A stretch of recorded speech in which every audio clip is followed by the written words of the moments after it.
pembukaannya gimana ya? Saya juga bingung. Stop it. Get some help. Halo sobat industri semua, balik lagi sama kita di bincang-bincang dasar industri. Kali ini kita kedatangan tamu istimewa, asik. Dengan Bapak Mujalil ya. Iya. Asik. Pak Mujalil ini teman-teman seorang yang sudah melalang buana di dalam dunia industri, khususnya konstruksi Pak ya. Building ya. Nah, saat ini beliau bekerja di PT mana Pak nih? PT Inti Teknik Presisi. Inti Teknik Presisi, siap. Nah, oke Pak De, gini kan Pak. Nah, di zaman sekarang kan dunia industri itu kan semakin pesat ya. Dalam artian minat seseorang itu besar lah untuk bergelut di bidang industri gitu.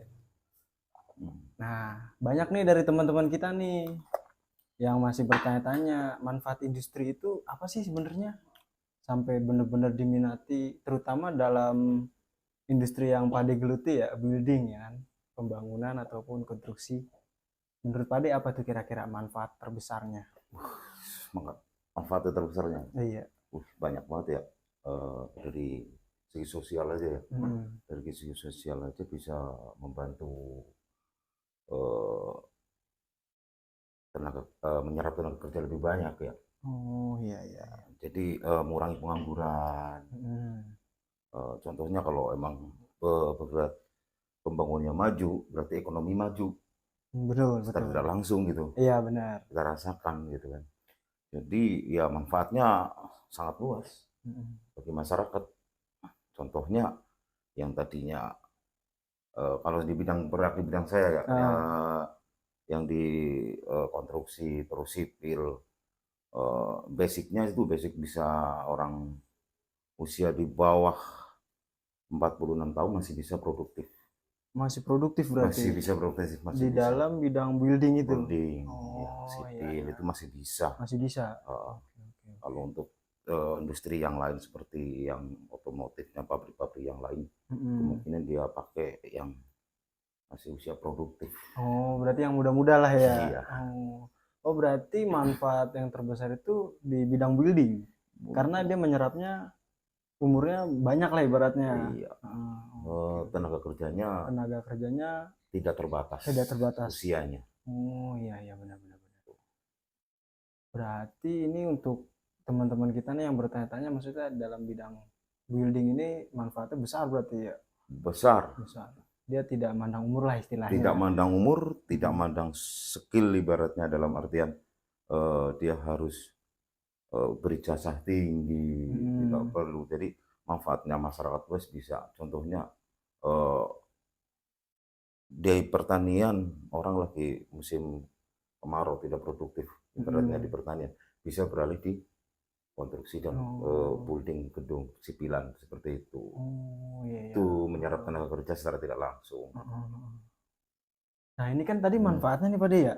Nah minusnya nih, maksudnya kekurangannya nih dalam hal industri konstruksi apa tuh? Kalau untuk industri konstruksi itu kekurangan dari sini tenaga kerja ya. Iya.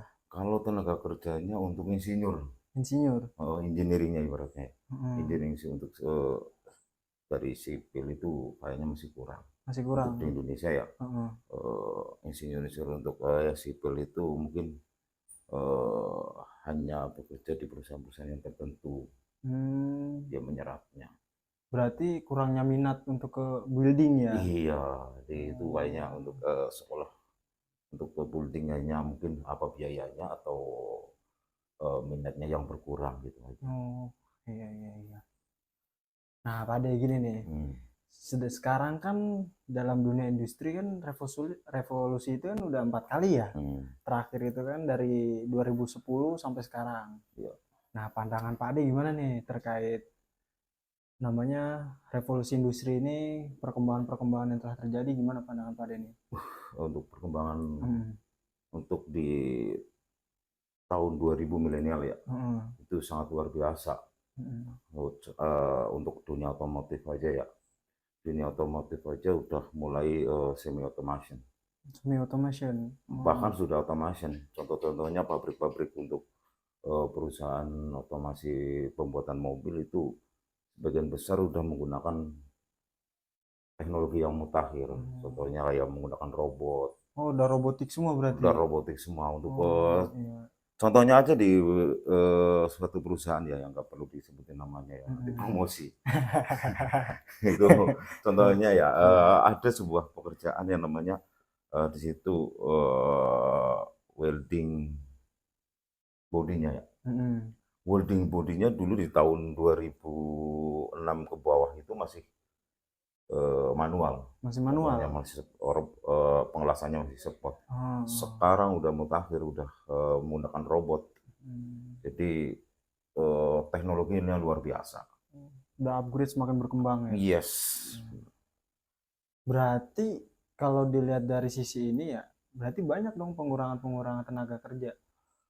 Otomatis pengurangan tenaga kerja. Nah, di 2006 ke atas itu otomatis anak-anak muda sekarang pasti bergeliat. Contohnya dia berusaha untuk menjadi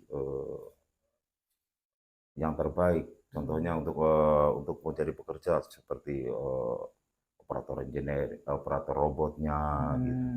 Jadi belajar di bidangnya nantinya. Kalau untuk mengurangi tenaga kerja sudah pasti. Iya ya. Sudah pasti itu. Berarti plus minusnya seimbang nih ya. Seimbang. Satu sisi buat kemajuan, satu sisi minusnya ya pengurangan. Iya, otomatis. Ya, karena pengurangan manpower ya. Iya. Kalau dihitung secara kalkulasi, kalau untuk manusia dengan robot, contohnya kalau masih manual dia mengerjakan 5 orang. Kalau dalam teknologi sekarang sudah 1 robot sudah cukup. Sudah cukup. Sudah cukup. Oh, otomatis 1 robot bisa mengurangi cost-nya 5 manpower. Terus kan ini ibaratnya ya namanya manpower sudah berkurang ya.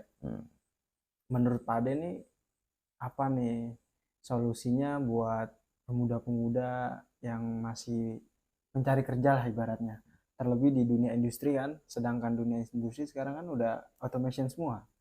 Nah, menurut Pak Ade langkah yang harus diambil nih sama teman-teman industri semua? Tindak lanjutnya untuk langkah berikutnya pasti kan semua perusahaan itu ada namanya lifetime. Lifetime, contohnya robot aja punya lifetime.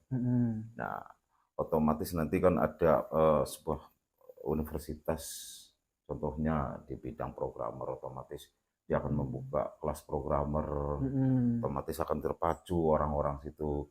Nanti tumbuh lulusnya dari situ bisa jadi seorang programmer, engineering. Berarti lebih ke fokus untuk mengoperasikan robotnya, robotnya, bukan untuk membuat produknya. Bukan. Oh iya. Kalau bisa sih membuat produknya. Ya, kalau bisa anak bangsa bisa membuat robot sendiri, terus dipasarkan mendunia, itu luar biasa. Benar-benar ya. Nah gitu teman-teman, dari dunia industri itu sebenarnya banyak sekali manfaatnya seperti yang tadi Pak Dijali jelaskan ya. Dari mulai sisi negatif, sisi positifnya, manfaatnya, dan langkah-langkahnya nih kita harus perbanyak life skill lah ya. Life skill terlebih di bidang-bidang tertentu kayak mungkin mau menjadi engineering, welder ataupun apalah yang dibutuhkan oleh dunia kerja sekarang, terutama industri nih. Mungkin itu aja Pak De ya. Sampai sini. Nah, terima kasih untuk waktunya nih. Maaf mengganggu malam-malam. Kopinya diminum. Kopi diminum.